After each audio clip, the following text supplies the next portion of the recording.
시작할게요. 인사는 참예수님으로 하겠습니다. 인사. 참예수님 양쪽으로도 같이 이렇게 하시나? 네? 옆으로 왼쪽으로.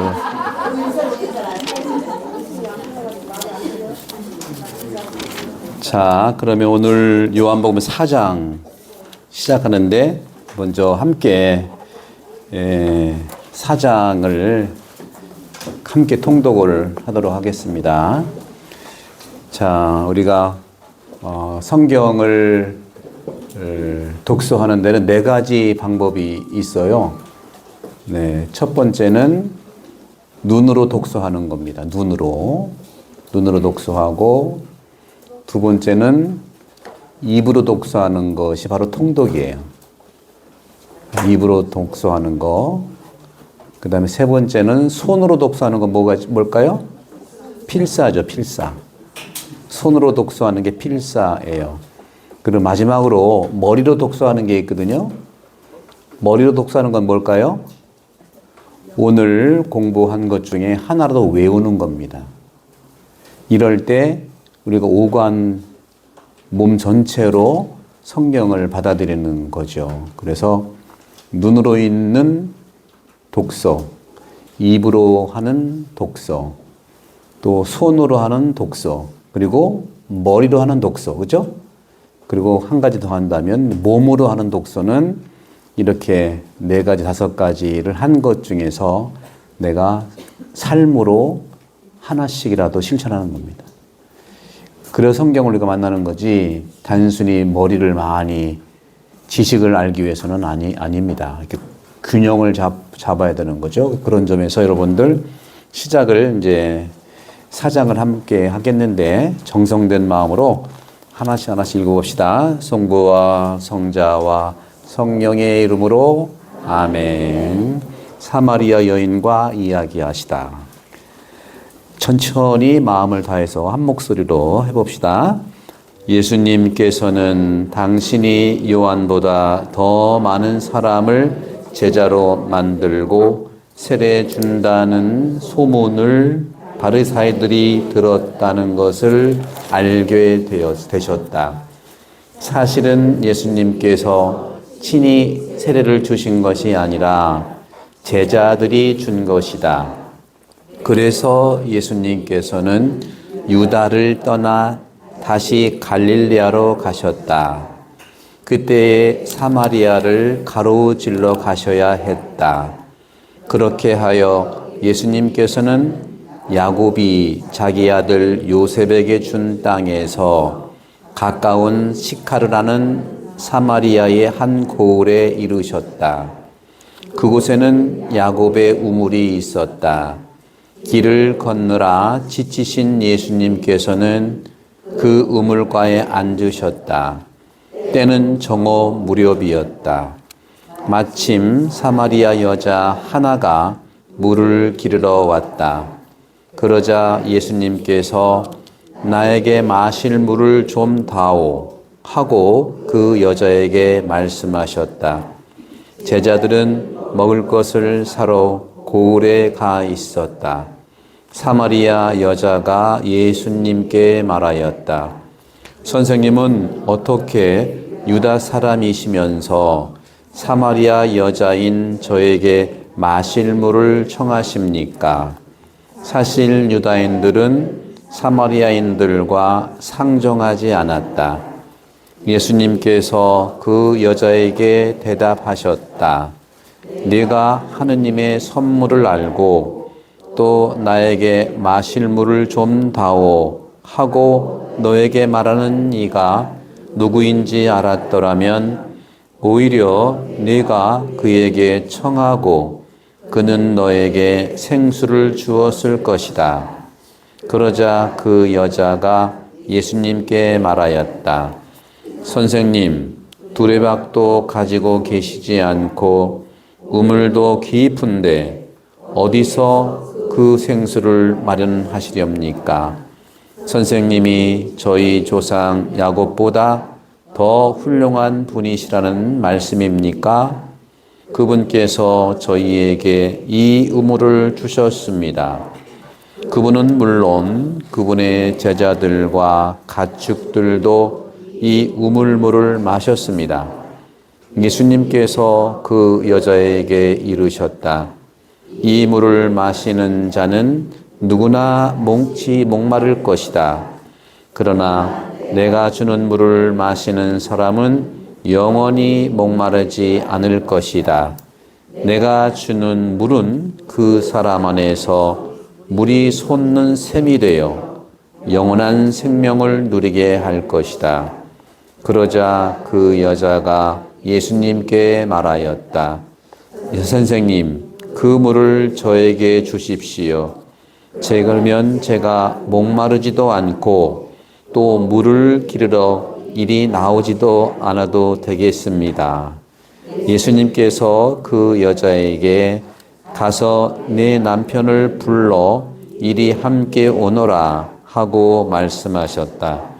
그 여자가 저는 남편이 없습니다 하고 대답하자 예수님께서 말씀하셨다. 저는 남편이 없습니다 한 것은 맞는 말이다. 너는 남편이 5이나 있었지만 지금 함께 사는 남자도 남편이 아니니 너는 바른 대로 말하였다. 여자가 예수님께 말하였다.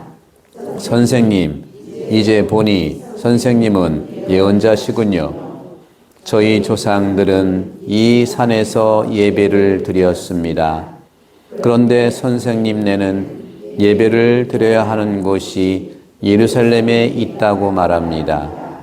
예수님께서 그 여자에게 말씀하셨다. 여인아, 내 말을 믿어라. 너희가 이 산도 아니고 예루살렘도 아닌 곳에서 아버지께 예배를 드릴 때가 온다.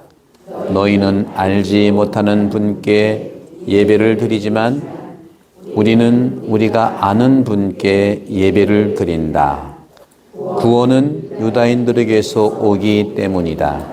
그러나 진실한 예배자들이 영과 진리 안에서 아버지께 예배를 드릴 때가 온다.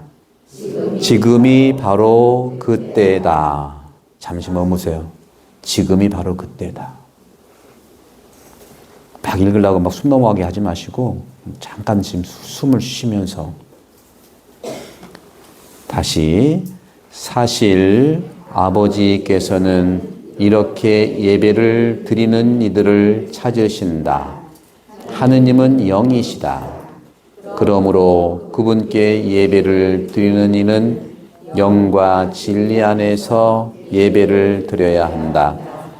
그 여자가 예수님께 저는 그리스도라고도 하는 메시아께서 오신다는 것을 압니다. 그분께서 오시면 우리에게 모든 것을 알려주시겠지요 하였다. 그러자 예수님께서 그 여자에게 말씀하셨다. 너와 말하고 있는 내가 바로 그 사람이다. 바로 그때에 제자들이 돌아와 예수님께서 여자와 이야기하시는 것을 보고 놀랐다. 그러나 아무도 무엇을 찾고 계십니까? 또는 저 여자와 무슨 이야기를 하십니까? 하고 묻지 않았다. 그 여자는 물동이를 버려두고 고을로 가서 사람들에게 말하였다. 제가 한 일을 모두 알아맞힌 사람이 있습니다. 와서 보십시오. 그분이 그리스도가 아니실까요? 그리하여 그들이 고을에서 나와 예수님께 모여왔다. 그러는 동안 제자들은 예수님께 스승님 잡수십시오 하고 권하였다. 그러나 예수님께서 나에게는 너희가 모르는 먹을 양식이 있다 하시자 제자들은 서로 누가 스승님께 잡수실 것을 갖다 드리기라도 하였던 말인가 하고 말하였다. 예수님께서 다시 그들에게 말씀하셨다. 내 양식은 나를 보내신 분의 뜻을 실천하고 그분의 일을 완수하는 것이다. 너희는 아직도 넉 달이 지나야 수확 때가 온다 하고 말하지 않느냐? 자, 내가 너희에게 말한다. 눈을 들어 저 밭들을 보아라. 곡식이 다 익어 수확 때가 되었다. 이미 수확하는 이가 삭슬 받고 영원한 생명에 들어갈 알곡을 거두어 드리고 있다. 그리하여 씨 뿌리는 이도 수확하는 이와 함께 기뻐하게 되었다. 과연 씨 뿌리는 이가 다르고 수확하는 이가 다르다는 말이 옳다. 나는 너희가 애쓰지 않은 것을 수확하라고 너희를 보냈다. 사실 수고는 다른 이들이 하였는데 너희가 그 수고의 열매를 거두는 것이다. 그 고을에 사는 많은 사마리아인들은 이제 예수님을 믿게 되었다. 그 여자가 저분은 제가 한 일을 모두 알아맞혔습니다 하고 증언하는 말을 하였기 때문이다. 이 사마리아인들이 예수님께 와서 자기들과 함께 머무르시기를 청하자 그분께서는 거기에서 이틀을 머무르셨다. 그리하여 더 많은 사람이 그분의 말씀을 듣고 믿게 되었다. 그들이 그 여자에게 말하였다. 우리가 믿는 것은 이제 당신이 한 말 때문이 아니요. 우리가 직접 듣고 이분께서 참으로 세상의 구원자이심을 알게 되었소. 왕실 관리의 아들을 살리시다. 이틀 뒤에 예수님께서는 그곳을 떠나 갈릴레아로 가셨다. 예수님께서는 친히 예언자는 자기 고향에서 존경을 받지 못한다고 증언하신 적이 있다. 예수님께서 갈릴레아에 가시자 갈릴레아 사람들이 그분을 맞아들였다. 그들도 축제를 지내러 예루살렘에 갔다가 예수님께서 축제 때에 그곳에서 하신 모든 일을 보았기 때문이다. 예수님께서는 물을 포도주로 만드신 적이 있는 갈릴레아 카나로 다시 가셨다. 거기에 왕실 관리가 한 사람 있었는데 그의 아들이 가파르나움에서 앓아 누워 있었다. 그는 예수님께서 유다를 떠나 갈릴레아에 오셨단 말을 듣고 예수님을 찾아와 자기 아들이 죽게 되었으니 그 가파르나움으로 내려가시어 아들을 고쳐 주십사고 청하였다. 예수님께서는 그에게 이르셨다. 너희는 표징과 이적을 보지 않으면 믿지 않을 것이다. 그래도 그 왕실 관리는 예수님께 주님, 제 아이가 죽기 전에 같이 내려가 주십시오 하고 말하였다. 그러자 예수님께서 그에게 말씀하셨다. 가거라, 내 아들은 살아날 것이다.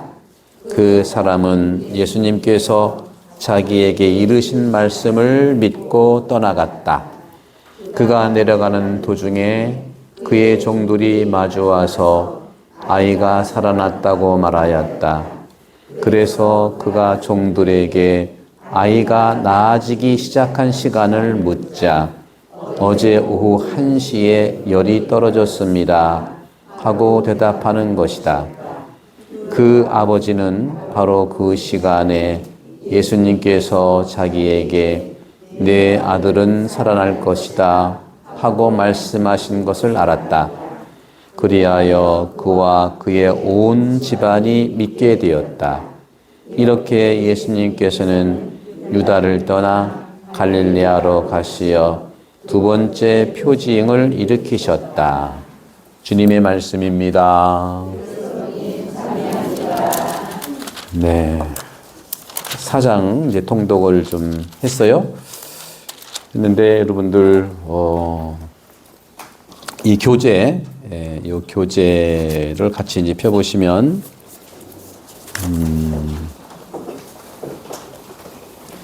56쪽이죠. 펴보시면 예수님이 계속해서 1장부터 계속 예수님이 주인공이고 또 주인공과 만나서 얘기하는 사람이 항상 나타나죠. 그렇죠? 주인공 같은. 3장은 니코데모가 나타났고 그리고 2장은 어머니가 나타났죠. 주로 대화하는 걸. 4장은 바로 여인이에요. 사마리아 여인이 나타났는데 57쪽, 이 교재 57쪽에 보시면 57쪽 요한복음 4장에서 나는 예수님께서 한 여자와 그분의 제자들 그리고 이제 마지막 관리, 궁정 관리 아들을 살린 거 있죠. 죽게 된 아들 때문에 슬퍼하는 아버지에게 다가가시는 걸 봅니다. 그러니까 예수님은 여자한테 제자들에게 또 아들을 죽게 된 아들의 아버지한테 다가가시는 거예요. 그죠? 바로 이것이 예수님이 사랑과 연민으로 필요한 사람한테 다가가시는 거예요. 이것을 보시고 하느님께서 내 앞길도 마찬가지입니다. 그리고 힘들고 어려울 때 특히 주님이 함께 계시다는 것을 믿으시고 말씀을 가까이에서 힘을 내시고 용기를 가졌으면 좋겠어요. 우리 앞길에 놓아주신 사람들을 하느님께서는 예수님을 통해서 돌보는데 이 복음은 얘기하고 있습니다. 56쪽의 개인 성찰을 보시면 나는 누구와 예수님에 대해서 이야기를 하기를 요 두려워한다고 그랬는데 여러분 누구하고 예수님 얘기 해봤어요? 예수님 얘기를 한번 해봅니까? 누구랑 하세요? 성경 얘기 합니까? 이쪽만 한다고 그러네. 주로 아파트 올라가는 거 오늘 점심 뭐 먹을 거니 그런 얘기 안 해요? 주로 하던데 그런 얘기하는 분들이 주로 많이 모이셔서 그러니까 그분들도 어떻게 보면은 주님이 다가오시는 거예요. 그러니까 나쁘다는 게 아니라 여기 나와 있잖아요. 개인 성찰을 해보자. 개신교 형제들은 너무너무 막 입만 대면 예수님 그러는데 여러분 주변에 여러분은 예수님 얘기를 누구나 한 적이 있으신가? 아니 그냥 주님 얘기하지 말고 오늘처럼 예수님 4장 꼭 집어서 4장의 사마리아 여인 얘기라든가 복음의 이야기라든가 그죠? 그래서 꺼려할 수도 있어요. 그죠? 그럼 꺼려한다면 그런 경험이 없다면 왜 그럴까? 왜 주저할까? 그걸 한번 돌아보자는 거예요. 그냥 한다 안 한다 이걸 이제 판단하려고 하는 게 아니라 꺼려하게 하는 게 뭘까? 되게 어떤 걸까요? 성경을 몰라서 그럴까? 아니면 알면서도 감히 내가 이해할 수 있을까? 그런 것이 아닐까 생각을 좀 해보는 거죠. 이게 바로 예수님은 항상 사람들과 연결하는 거예요. 여러분 신앙을 가까운 이웃들과 또 예수님 모르는 분들하고 같이 연결해 주는 것이 필요한 부분이다. 자, 그러면 57쪽의 질문에서 1번 보면 예수님께서 왜 갈릴리로 가시는 길에 사마리아를 지나가셔야 했을까? 왜 그랬죠? 여러분들 오늘 다 읽으셨죠? 왜 그랬을까요? 갑자기 사마리아를 지나가게 됐어요. 그게 맨 첫 장 자세히 읽으면 그 상황이 그려지는 거예요. 시간이 없으니까 이제 말씀을 드리면 그러니까 이거를 여러분들이 자세히 보시고 예수님의 이런 동선도 생각하시면 돼요. 4장 1절에 보면 예수님이 소문이 막 났죠. 예수님에 대해서. 어떤 소문이 났어요? 세례자 요한보다 세례를 많이 준다는 소문이 났어요. 그런 거 어떤 걸까요? 그 세례를 주로 소문이 났는데 이게 이스라엘 전역에 소문이 난 거예요. 그렇잖아요. 근데 4장 2절에 보면 사실 예수님이 친히 준 것이 아니라 누가 줬다고 그래요? 제자들이 준 거예요. 여러분도 세례는 제가 주지만 많이 모시고 와야 돼. 예? 세례 받을 여러분 그동안 23년부터 많이 모시고 왔는데 주로 읍내는 별로 없고 전부 다 이제 예수님처럼 저기 갈릴레아 변방 뭐 남유다 이런 데서 이원, 원북, 진흥, 소원 이런 거 오는데 여기 읍내는 없어. 거의 없어요. 거의. 이번에도 한 10명 오셨는데 읍내는 한두 명이니까 나머지는 다 이원, 소원, 성경하고 똑같아. 예, 이쪽은 그런 건 내가 판단하는 게 아니라 잘 돌아보라는 거야. 나의 삶의 주변을 잘 보라는 겁니다. 그래서 예수님께서는 유다를 유다가 어디냐면 남쪽이에요, 남쪽. 아니, 그러니까, 북쪽이 이스라엘이고요. 남쪽이 유다거든요.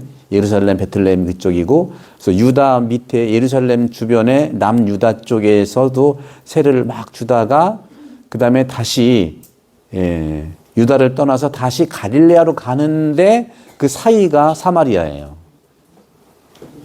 그러니까 사마리아를 통과할 수밖에 없어. 근데 보통 여러분들 자기를 반기지 않으면 그냥 지나갈 텐데 예수님은 지나치지 않거든요. 우리도 마찬가지예요. 구역에서 뭐 이렇게 할 때, 저쪽 집을 안 믿는 사람이니까 그냥 돌아가야. 저 사람 냉담하니까 안 되겠어, 돌아가. 그런 것이 아니고 예수님께서는 가로질러 가셨다. 가로질러 가셨다. 그렇게 그 전통들이 있는 거거든요. 그래서 거기 보시면 보통 유다인들은 보세요. 거기 일본에 유다인들은 경멸받는 사마리아 사람들 피해서 사마리아를 돌아갔는데 예수님은 안 돌아간다는 거. 우리는 믿는 사람이면 저분은 세례받고 냉담을 숱하게 말해도 소용없어 그냥 지나가자. 자기하고 또 어떤 관계에서 좀 어려움이 있을 수 있잖아요. 같이 살면 어려움을 있을 수 있잖아요. 돈은 꺼주는 난갑하다든가 또 어떤 일이 있었는데 뭐 경험들이 있잖아요. 그냥 지나치는 거에서도 우리가 1번을 가장 먼저 질문을 해준 거예요. 두 번째, 예수님의 말씀은 사마리아 여자를 놀라게 했어요. 9절에 보시면. 9절에 보셔요. 근데 이때가 이제 정오 무렵이었거든요. 정오 무렵이었는데 이 말씀을 이제 항상 드렸지만 물은 대개 언제 들어오는데, 그죠? 물은 여러분들도 우리 수도가 없을 때 샘에 주로 언제 가요? 새벽에 가잖아요. 아침밥도 해야 되고 하루 물을 길르러 가 새벽에 가는데 이 여자는 정오에 왔어요. 그러니까 새벽에 오기에는 조금 올 수가 없는 그런 처지라는 것을 알 수가 있는 거죠. 그래서 저는 오늘 여러분들께 말씀 드리고 싶은 것은 저는 이 복음은 영적인 주석이거든요. 영적 주예인데 특히 누구누구 그러니까 영적인 주예하고 크게 우리 가톨릭에서 2000년 동안 가장 신앙의 중심이 되는 분이 초기 천년에는 아우구스티누스, 그러니까 바실리오 성인은 4세기 성인이고, 그리고 또 그 4세기, 3세기 그때의 아우구스티누스 두 분이 아주 중요해요. 이 두 분이 이 요한복음 4장을 이렇게 영적 주석한 것이 있어요. 그리고 13세기에 가톨릭에서 가장 또 신학자인 토마스 아퀴나스의 이 주석도 굉장히 중요하거든요. 이 두 개가 여러분들과 함께 나누고 싶은 내용들인데 서로 보는 관점들이 이제 비슷하기는 하지만 먼저 저는 이 바실리오 성인께서는 이 요한복음 4장을 어떻게 주석을 하셨을까? 바실리오 성인께서는요, 우리 한국 분들의 마음과 굉장히 유사합니다. 바실리오 성인께서는요, 이 여러 이제 비유들이 우리 한국 분들의 이러한 그 정서랑 매우 똑같아요. 그래서 제가 이 책을 쓸 때도 렉시오 모랄라라고 해서 생활 실천 독서라고 얘기를 좀 제가 했는데, 거룩한 독서는 여러분 들어보셨죠? 거룩한 독서는 그냥 말씀에 그냥 그 가까이 가서 말씀을 먹는 거, 씹어서 먹고 소화하고 이런 건데, 그러니까 중세 때 나온 거예요. 근데 바실로 성인은요, 초세기 때, 3세기, 4세기 때 나오는데, 렉시오 디비나는 음식처럼 내가 씹고 또 씹고 내가 말씀드린 것처럼 눈으로 읽고, 눈으로 읽는 것은 독서잖아요. 그죠? 눈으로 따라가면서 여러분들도 복음, 그러니까 주일날, 평일날 이렇게 사제가 독서는 우리 교우들이 하고 복음은 사제가 읽으면 듣는 거로만은 잘 안 들려요, 이게. 여러분 훈민정음을 그냥 듣는다고 알게 되는 게 아니잖아요. 훈민정음도 몇백 년밖에 안 돼. 이거는 2000년 되는 거기 때문에 물론 선포하면 들어야 되겠지만 들어서 이해하기는 참으로 어려워요. 그러니까 여러분들은 제가 허락해도 괜찮을 테니까 앞으로 매일 미사나 주일 미사 때 매일 미사책 가져오시죠? 그럼 독서자가 읽으면 들으시면서 눈으로 따라가시란 말이에요. 눈으로 이렇게 매일사를 책을 보고 읽지 말고 눈으로 같이 보시면 훨씬 더 이해가 되는 거예요. 눈으로 읽기가 되고. 그 다음에 입으로 읽기는 우리 같이 여기서 오니까 통독하는 거죠. 같이. 통독도 집에서 같이 하면 좋고요. 같이 읽는 게 좋고. 그 다음에 손으로 읽기라고 그랬죠? 손으로 읽기는 뭐라고 그랬죠? 필사. 이번에 이제 대림시기 때 요한복음 한번 필사해 보세요. 그러면 하나님이 나에게 주신 모든 기관을 총동원 하는 거예요. 그 다음에 뇌로 읽기는 뭐라고 그랬죠? 그 중에 와닿는 거 여러분들 쓰잖아요. 카드에. 그걸 외우시면 좋아. 그러면 치매도 안 걸려. 그럼 더 건강해지고. 하나님이 주신 것을 총동원할 때 건강해지는 거예요. 오늘 복음에 미나 얘기 나온 것처럼 5개를 이용하면 10개가 되는 거예요. 근데 아무것도 안 해. 저는 못해요. 그냥 숨겨놔. 나는 나이 들었어요. 핑계 대는 거거든요. 쓰면 쓸수록 좋아지는 게 몸인데 안 쓰니까 안 되는 거거든요. 그래서 그런 관점에서 그리고 마지막으로 이제 행동으로 손으로 발로 또 봉사로 할 수 있는 거 여러 가지 필요 없어요. 하나만 하면 그것이 이제 은혜롭다는 말씀을 드리고 싶은데 바실로 성인은요. 우리의 삶 안에서 영적인 갈증을 해소하도록 주애를 해주시는 분이에요. 오늘 예수님이 이 여인에게 영원히 목마르지 않는 물을 주겠다 하니까 얼른 달라는 거예요. 얼른. 왜? 이 사람이 얼른 달라는 이유가 뭐예요? 얼른 달라는 이유가 뭐죠? 같이 읽었잖아요. 내가 주는 물을 마시면 영원히 목마르지 않겠다. 그러니까 얼른 달라고 그랬죠. 왜 달라고 그랬죠? 앞으로 안 나와도 되니까 물 길러. 그런 거예요, 이게. 있는 그대로 솔직하게 얘기하자는 거지. 이 여자는 솔직한 거예요, 여러분들. 우리도 솔직하자는 거예요. 왜 이렇게 또 말씀드리지만 등록해놓고 또 안 나오느냐. 귀찮다 이거야. 소일이. 가식적으로 하지만 귀찮습니다. 그리고 바쁩니다. 그럼 난 할 말 있지. 바쁜데 왜 했냐. 그때는 될 줄 알았죠. 뭐든지 솔직하자는 거야. 아닌 척하지 말고. 그럴 때 몸도 편해. 아셨죠? 그런 거예요. 성경은 다른 게 아니에요. 알겠습니다. 지금 슈리가 지금 뭐라고 하는데. 자, 그래서, 오늘 복음에서, 바실로 성인은요, 4장 1절에서 6절. 이게 이제 지금까지 말씀드린 내용이거든요. 여기 보시게 되면은 4장 6절에 보시면 뭐가 있냐면, 그렇게, 그곳에는 야곱의 우물이 있었다. 길을 건너라. 어떻게 했어? 이것이 중요해요. 잘 이런 걸 보라고요. 여러분도 살다가 지치잖아. 그죠? 지쳤다는 거. 피곤하다는 거죠. 피로하다는 거죠. 이 피곤할 때 어떻게 해야 돼요, 여러분들? 안식을, 쉬는 거죠. 안식을 주는 거예요. 그래서 예수님의 이러한 피로, 라시 뚜도라고 하는 라틴 말인데, 예수님의 피로는요, 뭐를 뜻하느냐? 인간의 나약함에 대한 겸손한 수용이에요. 피곤하면 피곤한 게 당연한 거지. 내가 왜 피곤하지? 그렇게 하지 마. 피곤할 수 있어요. 그래서 이것은 내가 육체의 한계를 인정하는 거예요. 솔직하자는 거잖아요, 여러분들. 우리는 체면 치레가 너무 많아. 배고픈데 아니요. 네. 그런 것처럼 여기서도 한계를 인정하고 합당한 안식, 합당한 휴식을 취하는 것이 영적인 삶이라는 겁니다. 영적인 삶은 좀 축구 경기 하다 보면 참 재밌는 게 있어요. 막 이제 전반전 끝나고 후반전 거의 끝나가면은 아나운서들이 100% 뭐래? 이제는 정신적인 싸움입니다. 그래. 정신적인 싸움이래. 육체가 튼튼해 정신이 살아있지. 그죠? 무슨 말인지 이해하지만 영적인 건강함은 육적인 휴식에서 오는 겁니다. 저도 마찬가지예요. 저도 2년 동안 막 달리기를 달리고 올해는 휴가도 못 가고 막 이러니까 짜증이 막 나. 알면서도 안 되는 거야. 저한테 하는 소리예요. 좀 쉬어라. 저한테 하는 소리입니다. 그게 아니라 휴가 다녀온다. 휴가는 뭐냐면 그냥 그 지치고 현장에 있던 걸 떠나는 거거든요. 어디를 가는 게 아니라 떠나는 게 중요해요. 이런 점에서 육체적인 휴식을 소홀히 해서 하나님께 받은 몸을 해치는 것이 바로 죄다 하는 거예요. 몸을 돌발하는 거죠. 제가 지금 죄를 짓고 있어. 그런 점에서 우리는 예수님처럼 이런 안식을 취해야 돼요. 그래서 지치신 길을 건너라. 지치신 예수님께 길을 건너니까 남쪽에서부터 우쪽까지 가면 얼마나 힘들어요. 운전도 여러분 2시간 하면 힘들잖아요. 그죠?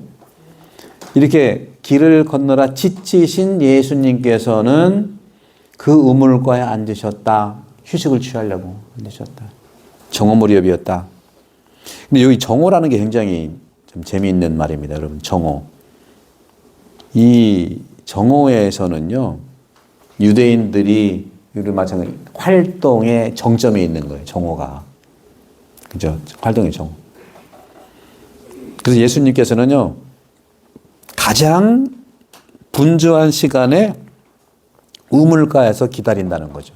가장 분주한 시간에.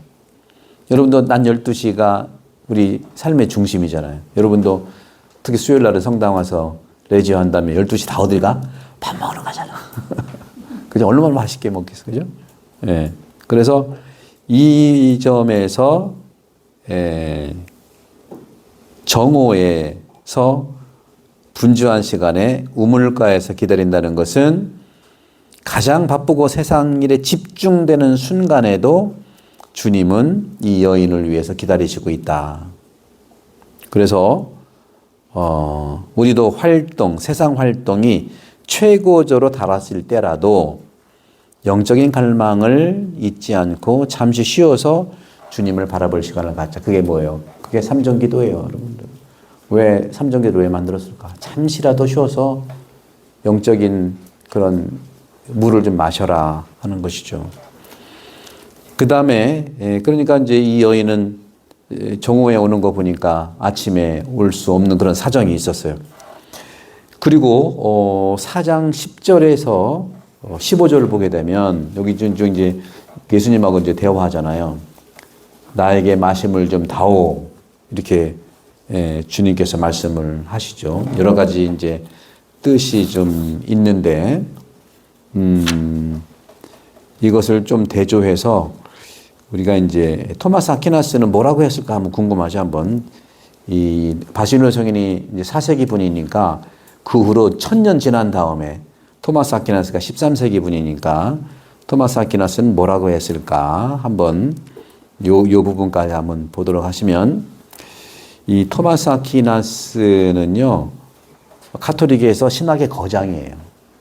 신학의 거장인데 요한복음 주석을 했거든요. 이분 신학의 거장들은요 성경을 토대로 합니다.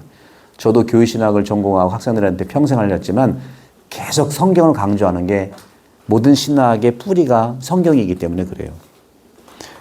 그래서 예수님 결국은 토마스 아퀴나스가 이 사장을 탐구하는 부분에서는 예수 그리스도에 대해서 얘기하고자 하는 거고요. 그리스도론이고 그다음에 은총론을 얘기하는 것이고 교회를 얘기하는 것이고 보다도 바실리오 성인은 내 삶의 거울로 봤지만 토마스 아퀴나스는 1000년 이상 지난 1300년 된 교회의 그 토대로 말씀을 하시는 거죠. 신학적인 그런 설명을 하고 있는 거예요.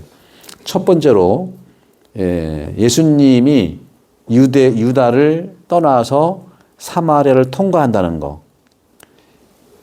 실제로 유다를 밑에서 남유다를 떠나서 그 사마리아를 통과한다는 것은 뭐냐면은 아퀴나스는 이렇게 얘기를 해요. 박해를 피해서 죄가 아닌 것을 보여주는 그리스도의 모범을 이제 보여준다고 하는데 이건 뭘 얘기하냐면 예수님이 요한보다 더 많은 제자를 얻으신다는 이것에 바리사이들이 질투하는 거거든요. 이건 굉장히 해석을 그 당시와 함께 얘기하는 거예요. 4장 1절에 보면 예수님께서는 당신이 요한보다 더 많은 사람을 제자로 만들고 세례 준다는 소문을 누가 들었다고 그랬어요? 바리사이 들었다. 여기에 천착하는 겁니다. 그러니까 신학자들은 대단한 거예요.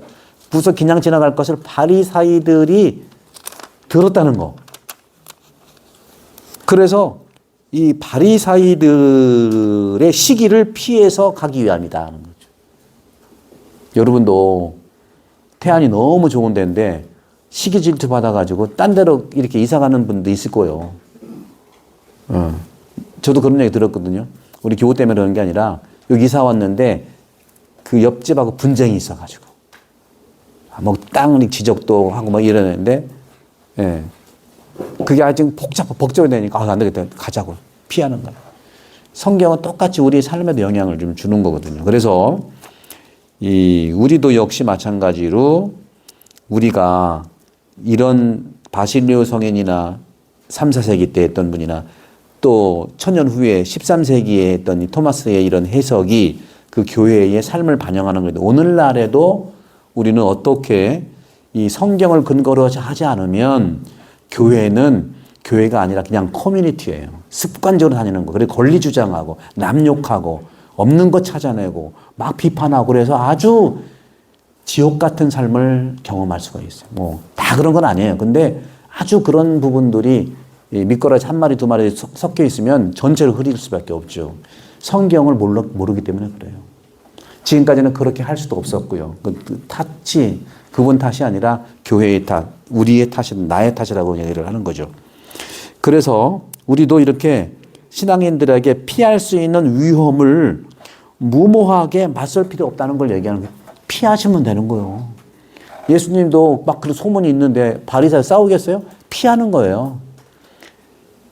그 종교 개혁이 있을 때 개신교 신자들이 그러니까 그 박해를 피해가지고 구석구석으로 도망가거든. 그래서 개신교가 막 선교된 것도 있어요. 하느님은 민간이 보는 기준으로 우리를 판단하지 않으십니다. 제발 좀 꼭 기억하세요. 여러분들의 기억을 항상 여러분들의 생각과 여러분들의 기준을 늘 새롭게 바꾸시는 게 중요해요.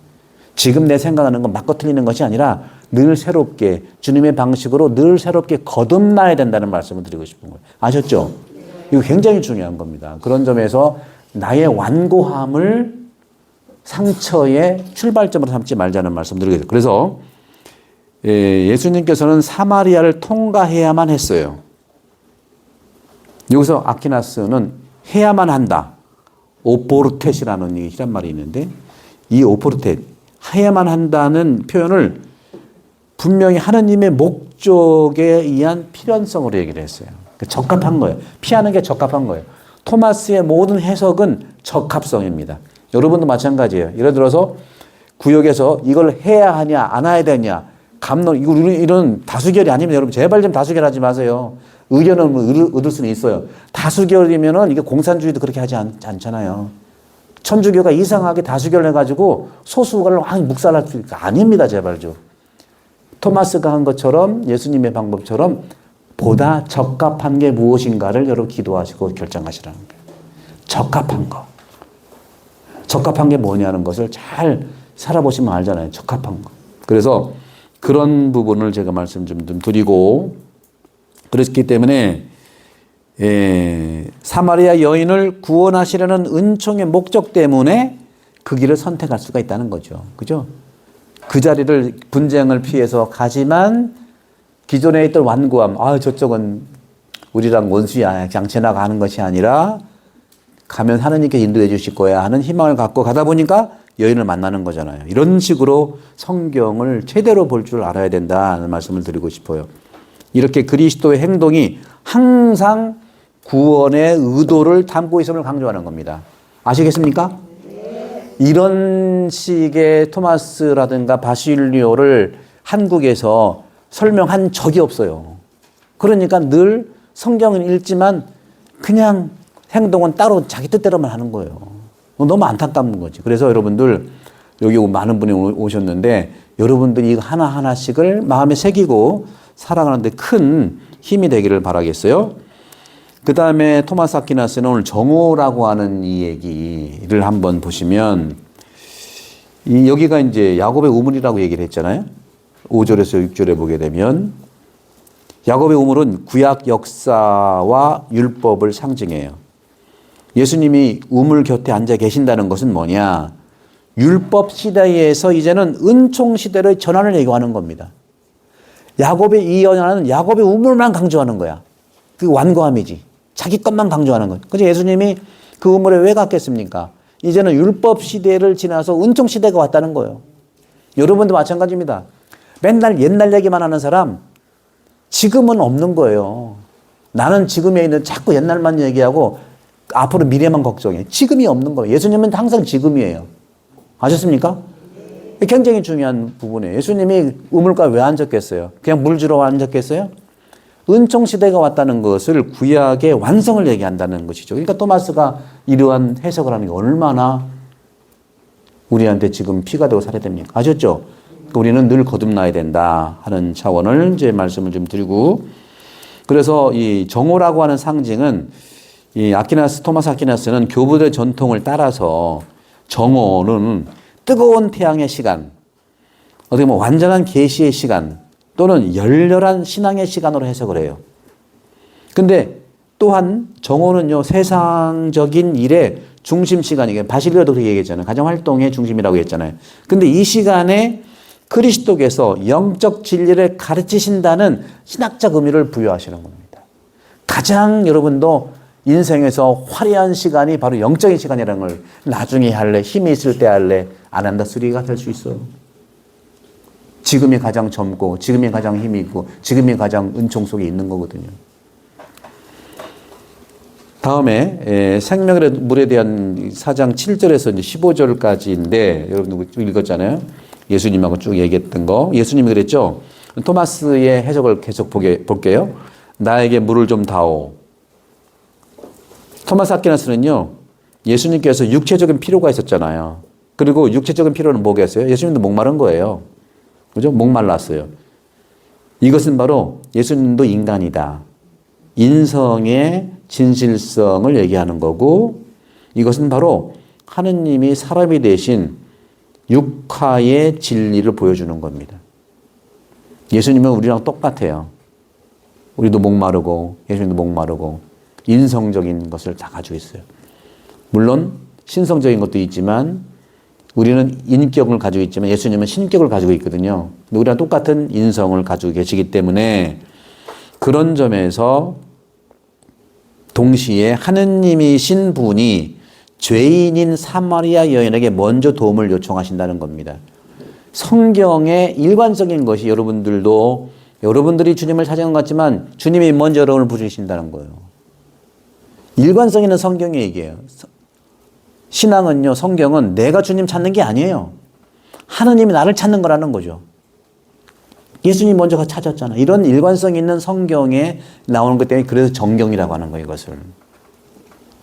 여러분 힘들고 어려울 때 주님이 먼저 오신다는 걸 믿으시고 여러분도 예수님처럼 힘든 사람 먼저 찾아가시는 거예요. 힘든 사람이 도와달라 할 수 없어요. 찾아가는 거예요, 이게. 그런 측면에서 이런 예수님께서 나에게 물을 좀 다오라는 정확하게 하느님의 엄청난 겸손이다.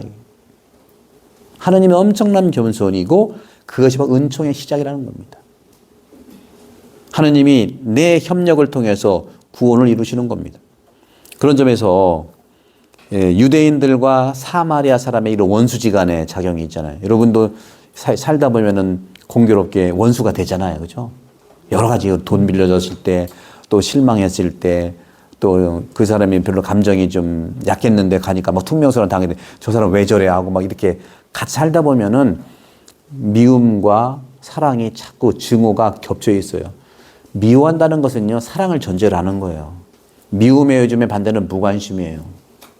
미워하는 사람, 사랑한다는 반대의 표, 무의식일 수 있는 거예요. 그래서 그런 점에서 유대인들과 사마리아 원시지 간의 이런 상호작용의 부재, 거래가 없어. 그것을 바로 예수님은 여인에게 질문을 해서 민족적이고 종교적인 분리를 어떻게 만나게 해보려고 하는 거예요. 우리 통일도 마찬가지예요. 성경을 제대로 알면 못할 수가 없는 겁니다. 몰라서 그러는 거예요. 토마스 아퀴나스가 바로 예수님께서 이런 장벽을 허무시는 분임을 대조적으로 보여주고 있는 거야. 그냥 이야기니까 쭉 읽으니까 그냥 무슨 말인지 모르고 넘어가는 거지. 읽을 뿐이지. 읽는다는 것은 아까 이게 피자도 그건 내 마음의 위로지 주님이 나한테 알려주는 것을 전혀 모르는 거예요. 1000번 읽는다고 이게 알아집니까? 아니라고요. 그러면 신학교도 공부하지 말고 1000번만 읽지 그냥. 그 말이 안 되는 거예요, 여러분들. 그러니까 여러분들 여러분의 위로와 그 중요하니까 읽으시지만 읽기만 하지 말자는 거지. 이런 강의가 있을 때 한 분이라도 다 모시고 와서 회개는 하느님이 그분하게 해주는 것이지 여러분들은 모시기만 오면 되는 거예요. 어떤 수를 써서라도 12월 모이면 한 명씩 더 데리고 오셔요. 아셨죠? 안 데려오는 분은 내가 입장을 더 시킬 거야. 이런 점에 저는 안타깝다는 말씀을 드리고 싶은 거예요. 그동안 23년, 24년, 25년 성당 짓느라고 여러분들 공간복음 했지만 공간복음 여러분들이 서로 이렇게 나누기 해도 좋았잖아요. 지금은 요한복음만큼은 제가 씹어서 바실리오 성인과 아우구스티누스 성인과 토마스 아이 성인을 세세하게 나눠드리니까 여러분 괜찮잖아요. 어떠세요, 여러분들? 제 얼굴 보니까 제 얼굴이 막 다 달아올랐어. 왜냐하면 머리가 아니라 마음으로 들어가서 공감하니까. 아시잖아요, 그죠? 그런 공감을 느끼도록 안내해서 오시라는 것이죠. 그래서 그런 점에서 복음이 모든 민족에게 확장될 것임을 암시하는 주제예요, 이게. 다음 이제는 4장 10절에서 15절 이제 하느님의 선물과 이제 생수 얘기 나오죠. 예수님은 빵 장사고 물 장사요. 성당은 오직 빵 장사, 물 장사만 해야 돼요. 그러면서 여기서 뭐라고 하냐면 10절에 보시면 예수님께서 여자에게 대답했죠. 네가 하느님의 선물을 알고 또 나에게 마실 물 좀 다오 하고 너에게 말하는 이가 누구인지 알았더라면 오히려 네가 그에게 청하고 그는 너에게 생수를 주었을 것이야 하고 쭉 나오죠. 하느님의 선물이 뭐냐? 도움대인데 하느님의 선물은 토마스 아퀴나스 뭐라고 했냐? 하느님의 선물은요 곧 성령이라는 겁니다. 곧 성령이에요. 그리고 하느님의 은총입니다. 그리스도의 은총인 거예요. 이 성령과 그리스도의 은총이 구원과 영생을 준다는 거예요. 근데 여기다 그런 말 안 썼죠. 그러니까 해석이 필요한 거예요. 그러면 생수는 뭘까? 생수. 아쿠아 비바라고 해서 생수는 뭐냐? 생수는 갈증을 영원히 해소하는 건 물론이고 은총 자체를 얘기하는 거예요. 은총 자체. 여러분들 갈증이 있는데 물을 마시면 시원하잖아. 지금 저 물 좀 먹을게요. 이렇게 대신. 좋아. 이게 은총 자체라는 은총이 뭐 안 보이는 게 아니에요. 여러분 앞으로 물 먹을 때 은총이네. 그러시면 돼.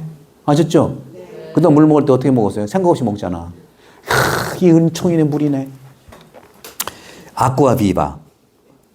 육적인 물은 뭐냐? 마시면 다시 목말라요. 이게 왜 그럴까요? 마시면 다시 목마르는 게 왜 그럴까요? 그래서 이제 토마스 아퀴나스는 그것이 바로 죄와 세속적 욕망 때문에 그렇다고 얘기하는 거죠. 그것은 죄와 세속적 욕망은 우리가 뗄 수가 없어요. 그래도 알고 있자는 거죠. 그래서 생수를 먹는 거예요. 여러분들 코로나 걸리면은 타미플루인가? 아니, 그 독감 걸리면 그 먹어야 됩니까? 먹기도 하지만 쉬어야 되잖아. 휴식이란 말이에요. 영적인 물, 이게 생수인데 영적인 생수는 뭐냐면은 마시면 영원히 목마르지 않는 성령의 은총과 지혜예요. 지혜가 뭔지 아세요? 막 자기식으로 경험했던 걸 막 했으면 됐다 하고서 막 강요하는 게 아니라 적합하게 서로 교환을 해서 이게 적합하겠다. 다음에는 또 다음에 적합한 걸 얘기하면 하나의 기준 가지고 완고하게 갈 수가 없는 거죠. 그래서 그런 점들을 봤을 때 토마스 아퀴나스는 바로 이 영적인 물, 생수는요, 은총의 내재성이라 내 안에. 물이 마시면 물이 안으로 들어가잖아. 영적인 물도 내재해서 힘을 주는 건데 그렇게 14절에 그렇게 말을 하잖아요. 14절에 보시면 이 물을 마시는 자는 이게 육수죠. 육수. 이 마시는 자는 누구나 다시 목마를 것이다. 그러나 내가 주는 물을 이건 뭐예요? 생수죠. 내가 주는 물을 마시는 사람은 어떻게 한다고요? 영원히 목마르지 않을 것이다. 영원히 목마르지 않을 것이다.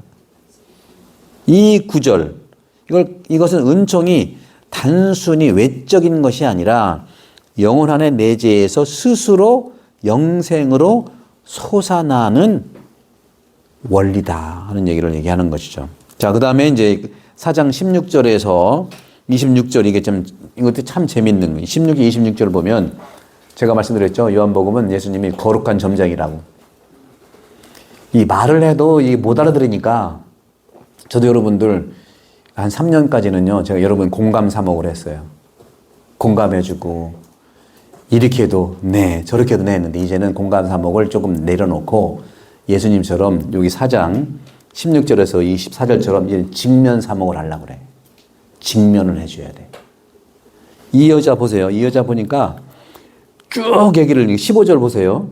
뭐 했죠? 15절. 그러자 이 여자가 예수님께 말하였다. 선생님, 그 물을 저에게 주세요. 그러면 제가 목마르지도 이 말이 이제 그 속을 드러내는 거야. 물 달라는 게 뭐예요? 영적인 것을 아직도 모르고 있으니까 니고데모랑 똑같다는 얘기죠. 어머니 뱃속에 다시 들어가야 됩니까? 하는 거. 그러니까 예수님께서 니고데모한테 뭐라고 그랬어요? 너는 이스라엘의 스승인 주지 그것도 모르냐고 직면했잖아요. 요즘에 내가 여러분들은 그것도 몰라요. 왜 그러냐고 하잖아요.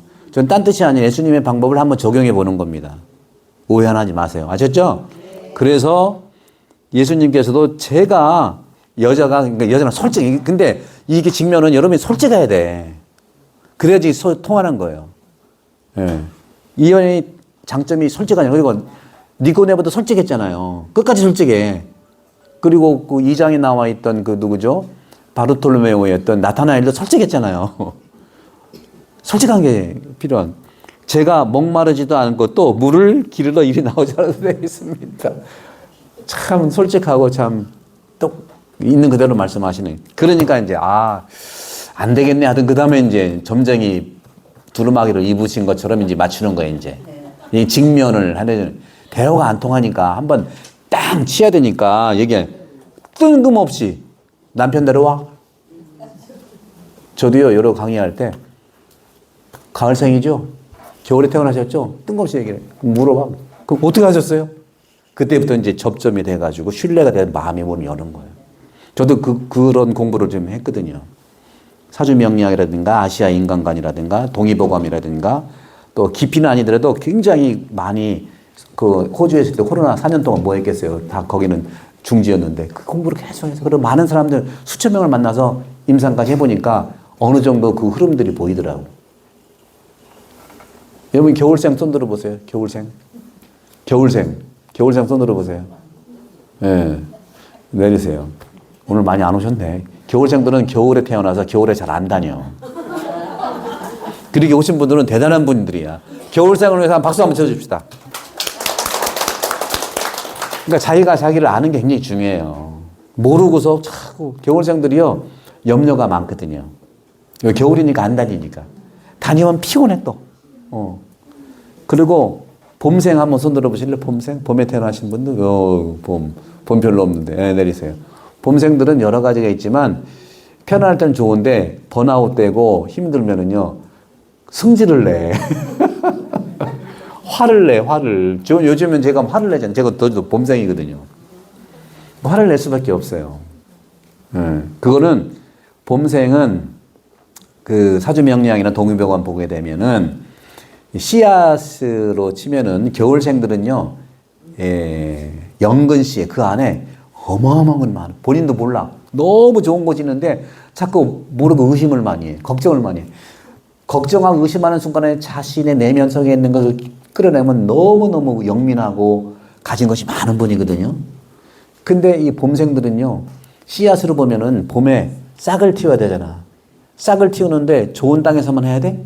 돌밭에서 해야지, 또 맨 땅에서 해야지, 진흙에서 해야지, 세멘트에서 해야지. 그 막 올라오는데 막 힘이 들으니까 화가 나는 거야, 이게.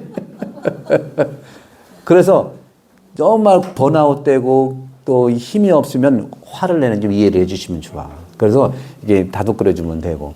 여름생들은요, 속이 썩어도 얼굴이 너무 좋아.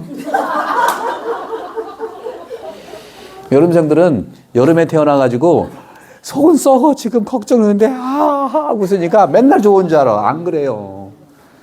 여름생들도요. 그래서 여름생은 심장을 조심해야 돼. 봄생은 간을 조심해야 되고 겨울생들은 신장을 잘 조심해야 돼. 신장. 제가 공부 많이 해서. 그러니까 그 시간 없으면 시간 되니까 여러분 이해하면은요 도움이 돼요. 가을은요 예술가들이 많아. 그리고 노래를 잘해. 그리고 목소리가 좋아. 저도 봄생이지만 금 기운이 있거든요. 가을생들은 금 기운이에요. 가을생들이 쇠를 잘 만들어. 가을생들이 건축가가 많고 가을생들이 성악가가 많고 예술가들이 많아. 그리고 깊은 속에는 슬픔이 있어서 자주 울어. 자주 울어. 그걸 폐가 튼튼하니까 여러분 가을생들, 여러분 남편이 가을생들 제발 담배 피게 하지 마. 담배 피우면 가을생은 반드시 폐암에 걸릴 수 있어요. 네, 제가 아는 다 연세 보니까 거의 그래. 여러분들 그 원숭이가 나무에 왜 떨어져요? 나무에서 왜 떨어져? 네? 졸아? 원숭이가 나무에 떨어지는 건 올라가서 떨어지는 거예요. 안 올라가면 안 떨어지거든요. 아니 근본적인 건 얘기하는 거야. 근데 잘 올라가니까 올라가는 거거든요. 잘하는 것이 나를 힘들게 한다는 거야. 여러분들의 장점을 상당히 잘 보시고 겸손하게 써야 돼요. 어때요? 예수님 두루마리 입은 거랑 비슷해? 네? 여러분 한 명씩 오면 내가 다 해줄 수 있어. 자, 사이비한테 가지 말고 저한테 오시라고. 어디까지 했죠, 이게? 네. 그러니까 이렇게 해서 이제 남편에 대한 이거, 남편은 데리고 오너라. 예수님의 이러한 요청은 은총이 주어지기 전에 죄가 드러나야 한다는 거잖아요. 여러분들. 그러니까 여러분도 고해성사 보기 전에 잘 성찰하라는 거예요.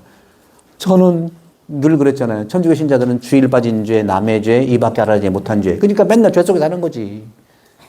지금 성사 보기 전에 마찬가지. 이 여인도 성사 보기 전이거든.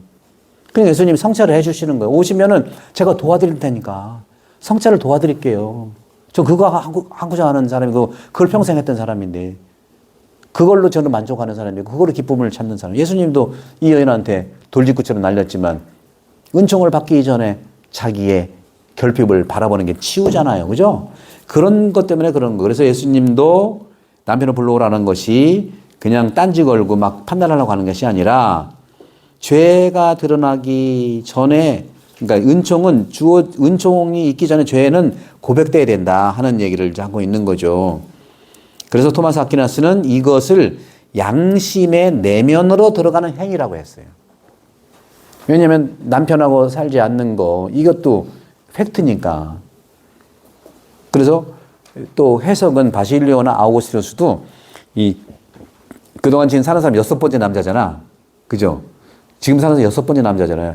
5번째, 5가지는 5가지 또 악습이 또 그렇게 해석을 해요. 좀 이따 말씀을 좀 드리도록 하고. 그래서 5 남편의 상징은 토마스 아퀴나스는 그동안 교부들의 5 남편을 다양한 방식으로 해석을 했습니다. 가장 일반적인 해석은 뭐냐? 5 남편의 5가지 감각을 얘기를 해요. 첫 번째는 시각, 청각, 후각, 미각, 촉각. 우리가 가지고 있는 5가지 감각에 대한 영혼의 잘못된 애착과 탐닉을 상징한다는 거죠.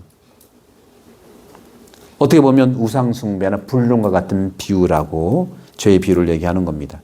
그래서 5 남편은 세상적인 쾌락, 재물, 명예 등 하느님 외에 영혼이 의지하고 빠진 거예요. 그 지금의 남편은 뭐냐? 6번째.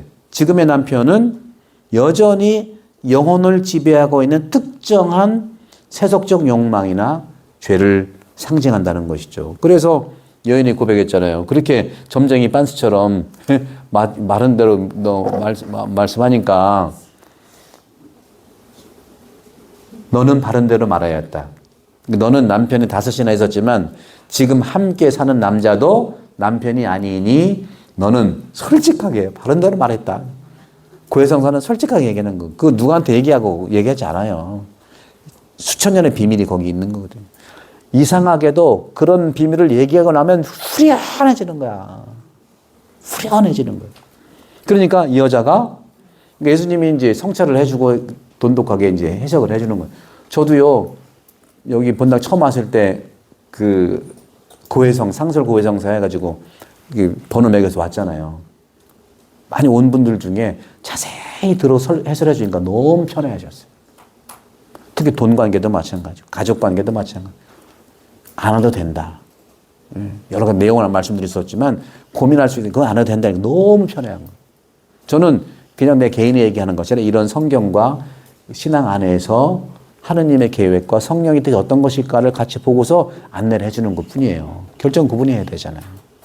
그런 겁니다. 그래서 이 여자가 선생님, 이제 보니 선생님은 예언자시군요. 그렇게 하는 거예요.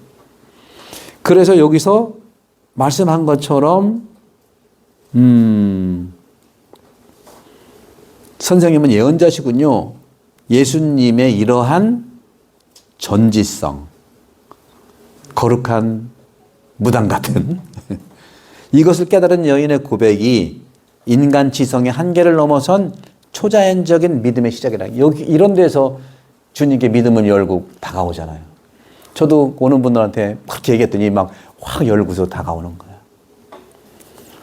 그러면서 이제 4장 19절부터 24절을 이제 쭉 보면 이제 예배에 된 겁니다. 이제 예배. 참된 예배 장소와 방식이다. 여인은 화제를 돌려서 화제. 그러니까 산과 예루살렘이라고 써 있죠, 거기. 이제 너희가 이 산도 아니고 예루살렘도 아닌 곳에서 아버지께 예배 드릴 때가 온다. 그 뭐라 그랬어요? 너는 알지도 못하는 분 예배 드리지만 이제 아는 분들께 예배를 드린다. 그래서 진실한 예배자들이 23절에 보면 영과 진리 안에서 아버지께 예배 드릴 때가 온다. 영과 진리 안에. 영은 뭐예요? 성령이고 진리는 뭡니까? 예수님이에요. 말씀이에요. 그리고 내 안에 있는 영, 항상 말씀드린 영혼 돌봄에서 몸이 있고 영혼이 있고 영이 있다. 내 안에 영, 내 영으로 예배 드릴 때 지금이 바로 그때라는 지금이라는 거죠. 오히려 아버지께서는 이렇게 예배 드리는 이들을 찾아오신다. 아버지가 항상 찾아오세요. 이렇게 보면서 예수님의 영과 진리 안에서 예배, 이것이 바로 요한복음 4장의 핵심입니다.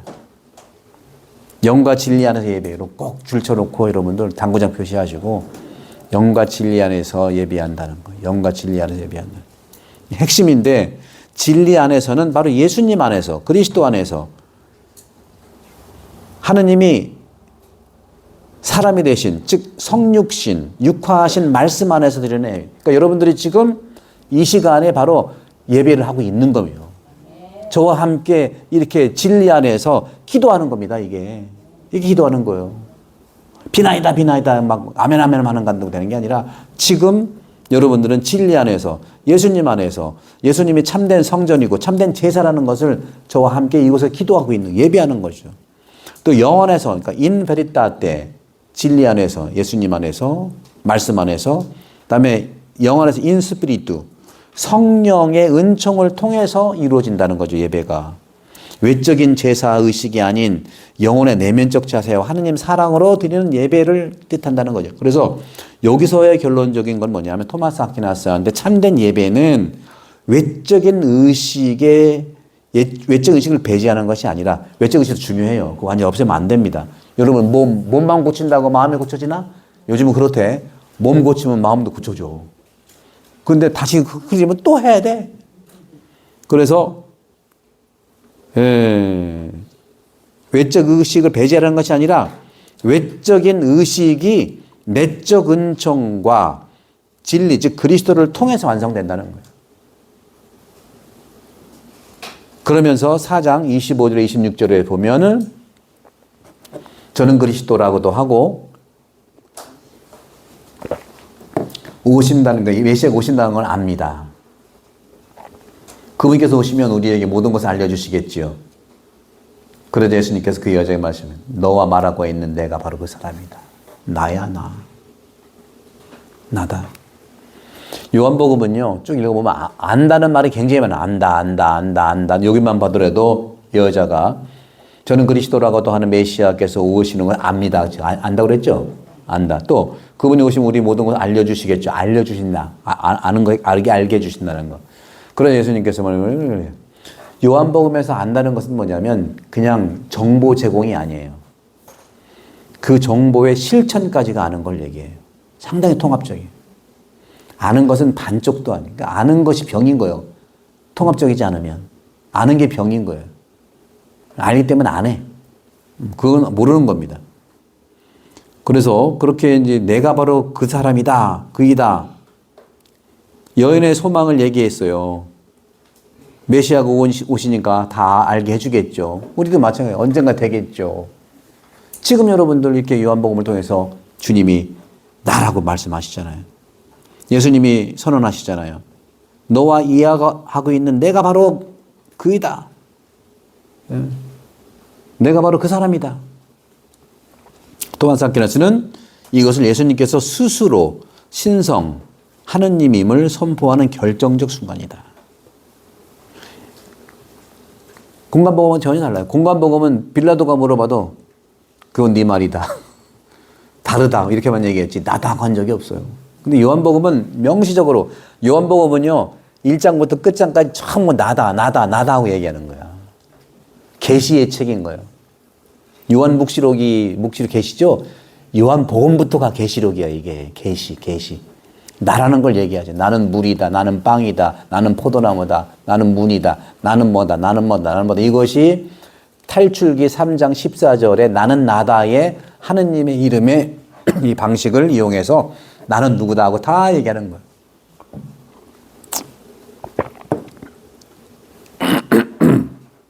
그래서 여인은 이스라엘 백성의 대표로서 메시아에 대한 가장 명확하고 직접적인 계시를 받은 거예요. 누구도 받지 못했던 것을 이 여인한테서 받는 것이죠. 그러면서 27절부터 42절을 보시면은 이제 제자들이 나와요. 제자들 참 보면은 참 제자들다워. 제자들도요 꼭 태안 사람 같아. 태안 사람 같아. 이게 뭐냐면 말씀드릴게요. 여기서 보시면 제자들의 반응과 여인의 사명인데 제자들은요 침묵을 해. 뭐냐면 예수님이 어떤 여자랑 얘기하고 있네.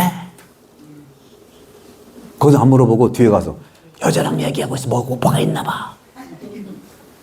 제가 지난 주일날 열시판 미사 때 말씀드렸죠.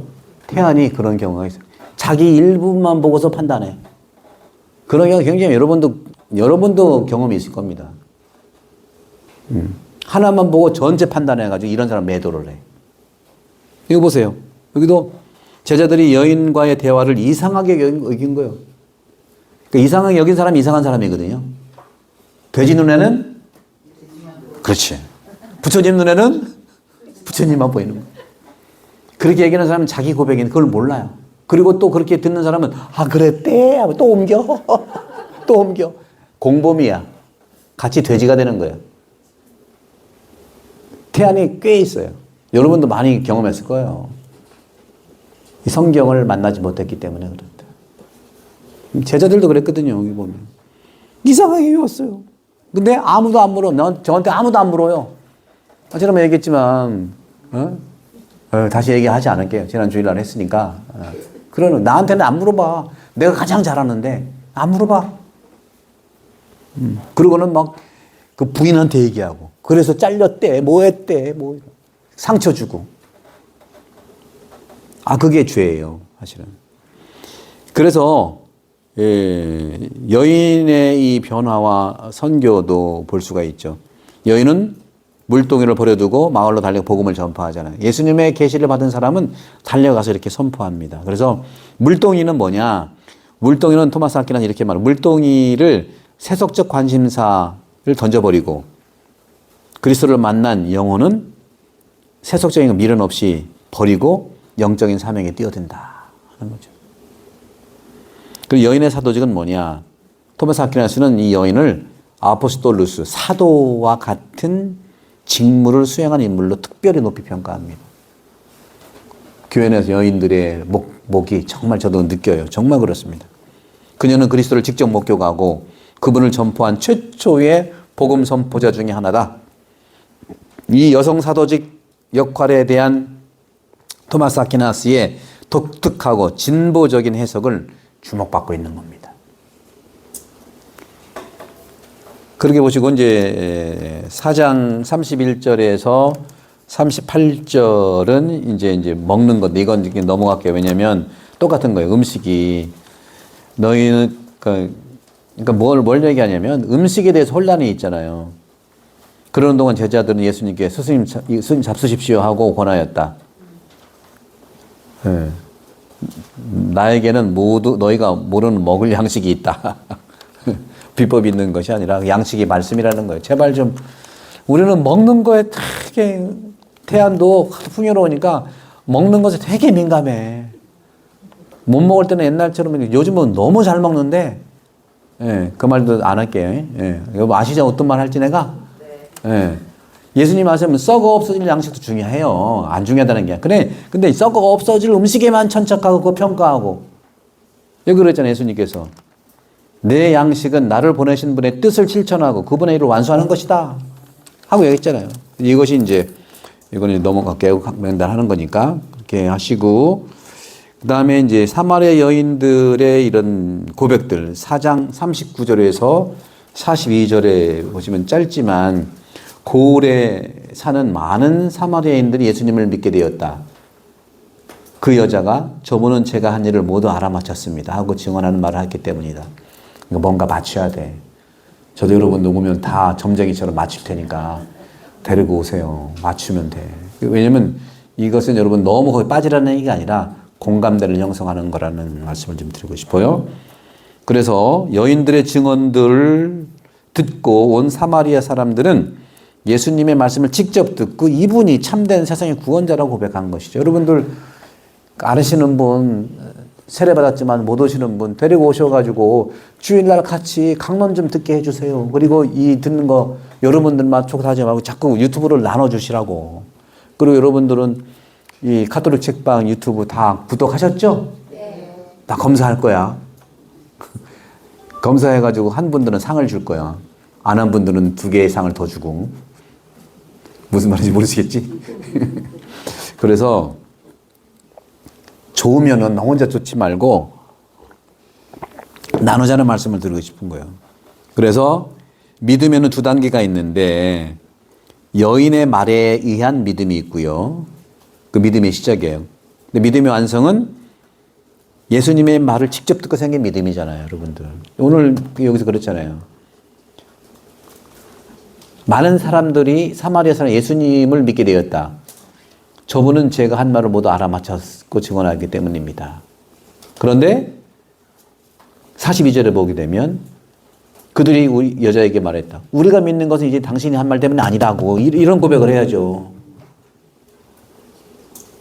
내가 직접 듣고 이번 참으로 세상 구원자를 알게 됐다는 걸 자기 얘기 좀 하자는 거죠. 남 얘기하지 말고. 남이 얘기했으니까 그렇대 가보고 별거 아니네 하지 말고 내가 듣는 것을 하자는 거죠. 분명히 2개예요. 2개 말씀드렸죠. 믿음의 시작은 여인의 말을 듣는 여인의 말에 의한 믿음이지만 믿음의 완성은 예수님 말씀을 직접 듣고 생긴 믿음이라는 거죠. 내 거로 만들어야 된다. 결론적으로 이 4장 이쪽 부분에서는 사마리아 사람들의 구원은 유대인을 넘어서 이방인들께까지 복음이 확장될 것임을 예고하는 교회론적인 예표이다. 그래서 토마스 아퀴나스한테 요한복음 4장은 그리스도께서 모든 민족의 구원자임을 밝혀주신다 하는 말씀을 좀 드렸고요. 시간이 뭐 거의 다 돼가서 이거 시간이 너무 부족하네. 교재에 있는 것은 여러분들이 읽어보시면 돼요. 읽어보시면 되고 또 이 말씀 묵상도 쭉 읽어보시면 되고 끝으로 이제 제가 여기 그 바실로 성인께서 하셨던 이런 내용도 비슷한데요. 이게 이제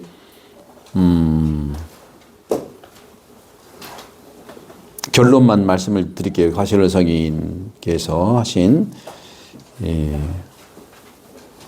물동이 버려졌다고 하는 거, 뭐 이거 다 비슷한 그런 내용이에요. 토마스 아퀴나스가 다 이제 하는 거니까. 그다음에 이제 처음 여러분 아시는 그 바실로 성인과 동시대에 거의 약간 후대이기도 하지만 거의 초세기 때 아우구스티누스 성인의 이 요한복음 주회가 있거든요. 여기서도 보게 되면은 몇 가지만 좀 말씀을 좀 드리고 싶은데, 아까는 다 비슷하게 해놨고, 여기서 아까 말씀드린 것처럼, 남편 5, 이것도 내 남편 불러오너라 하는 것도 아까 말씀드렸던, 토마스 아퀴나스랑 같은 그런 의미를 이제 알게 되는 거고, 또 참된 예배의 장소도 영과 진리 안에서 예배할 때가 온다고 하는 이거. 그래서 이제는 더 이상 예수님 자신을 얘기한다는 거예요. 여러분, 예수님 자신 안에서 예배할 수 있도록 하십시오. 성전도 중요해요. 아름다운 성전. 그러나 예수님 몸이 성전이라고 했던 거, 영 안에서도 역시 마찬가지. 그래서 외적인 행위보다 내적인 그런 부분들을 좀 얘기를 하고 있다 하는 그런 비슷한 부분들이 좀 있습니다. 그래서 그런 부분들을 좀 보시고 4장 31절에서 38절도 여러분 잘 말씀드린 걸 통해서 알 수 있겠고, 결국에는 요한복음 4장은 이 여인과 예수님과의 만남은 어려움에, 즉 죄악에 빠져 있는 한 여인이 그리스도의 겸손한 은총을 통해서 예수님 먼저 다가갔잖아요, 그렇죠? 다가가서 죄를 깨닫고, 5 남편 깨닫고 참된 사랑, 생수를 받아서 이방인들의 사도로 거듭나는 여인의 완전한 회개, 구원의 여정을 얘기함으로써 우리도 이 사장을 통해서 완벽한 참된 예배자로 변화되기를 바란다 하는 그런 메시지가 있는 것입니다. 그래서 여러분들 여기서 이제 어디를 좀 보시냐면 이 교재 나머지랑 비슷하니까요. 비슷하니까 9번에 보시면 9번, 여기 59쪽에 9번 보세요. 교재 59쪽에 9번 보시면 왕실 관리의 태도는 예수님의 예상과 어떻게 다릅니까 하는 건데, 44절을 보면은 여기도 역시 마찬가지예요. 이 44절에서 이제 왕실 관리의 아들이 죽어간다고 그랬잖아요. 알아서 누워있다. 유다를 떠나 갈릴레아로 오셨다는 말씀을 듣고 이제 예수님이 사마리아를 지나서 이제 갈릴레아로 도착한 거예요. 도착해서 축제 때인데 이제 물을 포도주만 카나 기적 잔치 있잖아요. 카나 기적을 이뤘던 거 다시 갔어요. 거기 왕실 관리 한 사람이 있었는데 아들이 가파르나움에서 알아눕고 있었는데, 그게 47절이에요. 예수님 오셨다는 말을 듣고서 아들이 죽게 됐으니 고쳐달라고 한 거예요.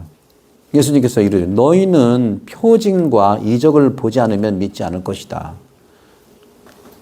그래도 왕실 관리는 예수님께 막 매달린 거예요. 주님, 제 아이가 죽기 전에 같이 내려가 주세요. 그러자 예수님께서 가거라. 네 아들은 살아날 것이다. 예수님께서 자신에게 이르신 말씀을 믿고 떠난 거예요.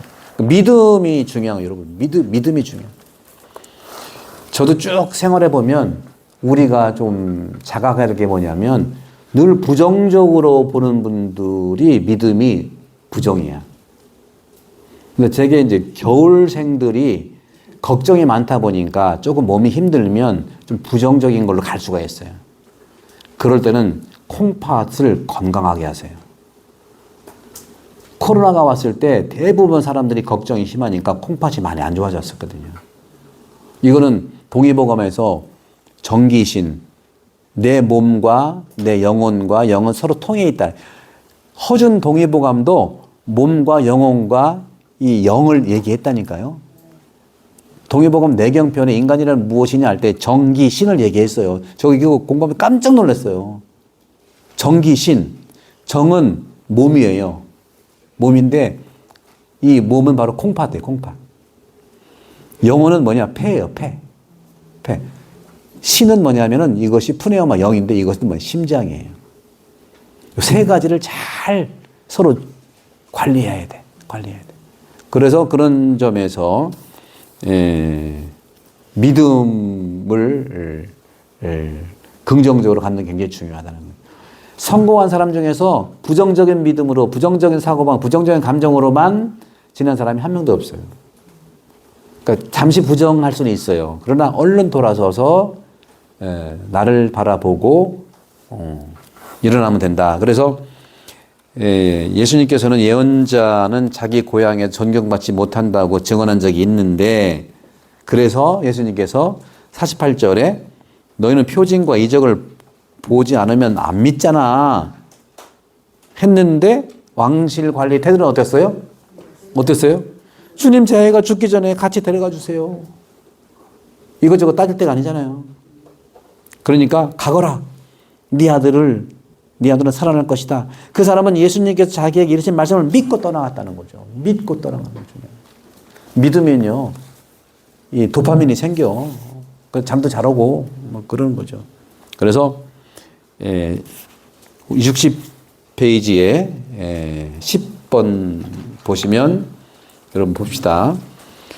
내 주위에 있는 도움이 필요한 사람들을 민감하게 알아차리고 보살펴야 하는 것에 대해서 이 장에서 예수님은 무엇을 가르쳐 주십니까? 나는 세상에서 거절당한 사람들에게 다가가 예수님의 사랑을 어떻게 전합니까? 사마리아 여인, 제자들, 왕실 관리들 쭉 이들의 태도가 어떤 거였나? 나는 사마리아 여인의 태도에 가깝나? 아니면 제자들, 제가 볼 때 제자들한테 가까울 것 같아요. 여러분들 냉담한 적이 없잖아요. 예수님이 막 여자랑 얘기하니까 말은 못하고 뒤에서 쭈고. 왕실 관리의 태도인가? 이 세 개의 태도를 여러분 잘 가지시고 영과 진리 안에서 살고 기도하는 것은 믿음을 가지고 있다는 것이죠. 그래서 여러분 내 주위에 도움이 필요한 사람들을 민감하게 알아차린다는 건 뭐냐면, 저도 본당 여기 신부하면서 사회복지가 참 이게 어려움이 많아요, 여러분들. 사회복지는 그동안 애는 쓰셨는데 태안 사회복지 얘기하는 거예요. 그 전에 초기 교회, 초기 24년도 그때는 그냥 개인적인 사회복지였어요. 본당에 있는 건 그냥 갖다 주고 막 이랬는데 그러면 안 되는 거예요. 우리가 여기서 얘기한 것처럼 분명하게 구역반 공동체는 정확하게 얘기하면 사회복지의 본당의 사목위원이죠. 사회복지위원장과 노인복지위원장과 함께 협력해서 그 구역에 있는 사람들을, 보살피를 받는 사람들을 정확하게 식별을 해야 돼요. 다 잘못된 건 아닌데 혹시 저렇게 될 수 있어요. 한 사람 때문에 막 기준이 없으니까. 예수님이 어려운 사람 도와주는 건 뭐냐면요, 일단은 그 사람이 자립할 수 있는가를 봐야 되는 거예요.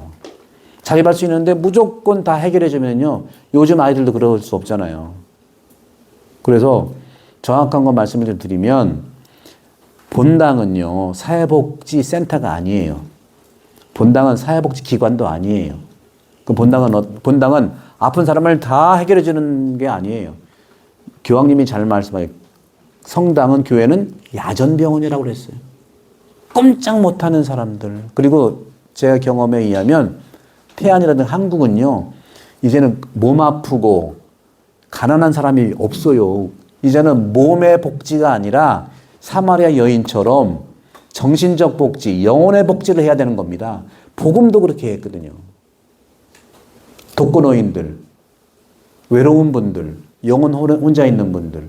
근데 이분들은 도와달라고 해야 되나 안 도와달라고 하지 않잖아요. 그러니까 우리가 잘 그런 걸 보고 찾아가요. 그래서 여러분들이 이 성경을 제대로 만나면 식별력이 생깁니다. 이건 안 하면 기준도 없으니까 막 끌려다녀. 막 끌려다녀. 예수님이 하는 방식이 아니에요.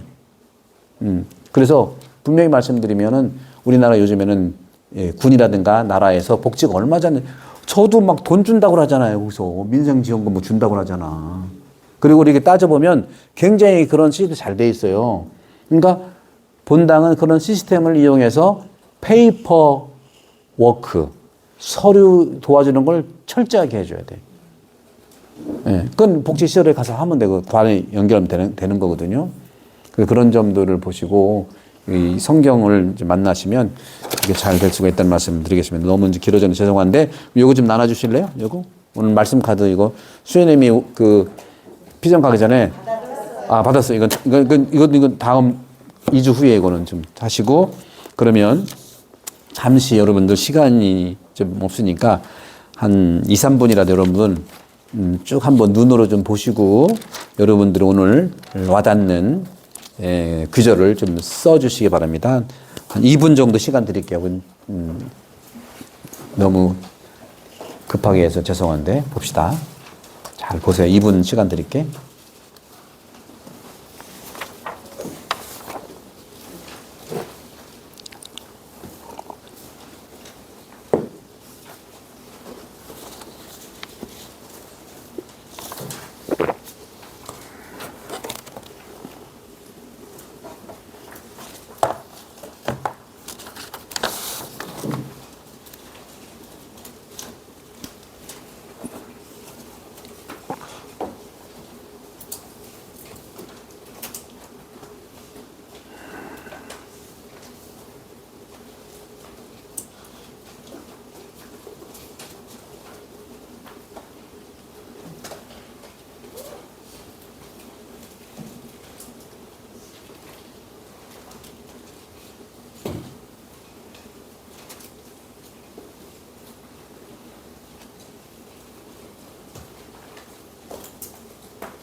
네, 그러면 카드에 쓰셨으면 여러분 받은 종이 있죠?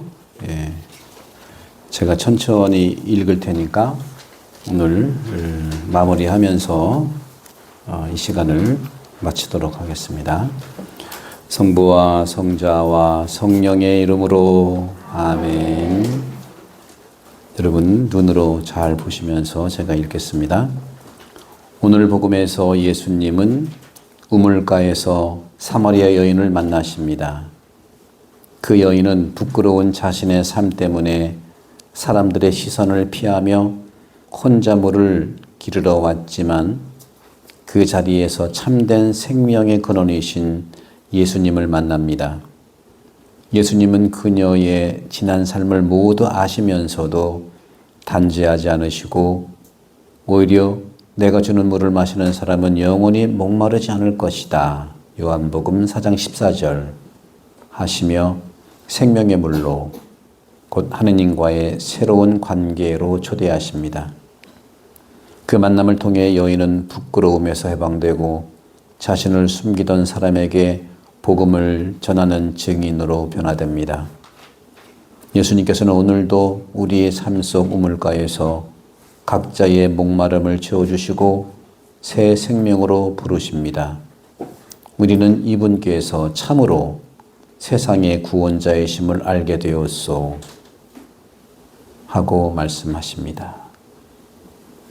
잠시 한 30초 되새기면서 여러분들이 말씀 카드에 적었던 내용을 마음에 품고 이번 한 주간, 아니 2주 동안 외우면서 실천하도록 합시다.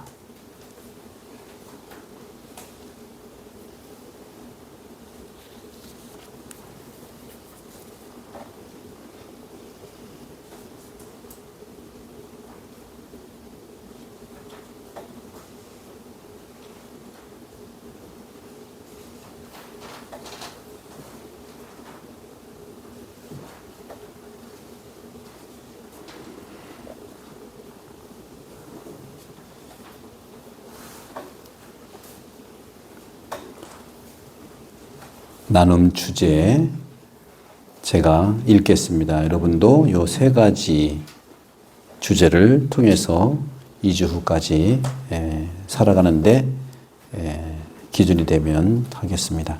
첫째, 예수님께서 내 삶의 우물가에서 나를 기다리고 계신다면 나는 그분께 무엇을 내어드리고 싶나요?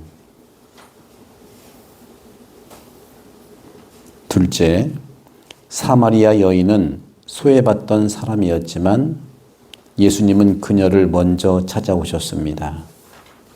나 또한 그럼에도 불구하고 주님께 사랑받고 있다는 것을 느낀 적이 있나요?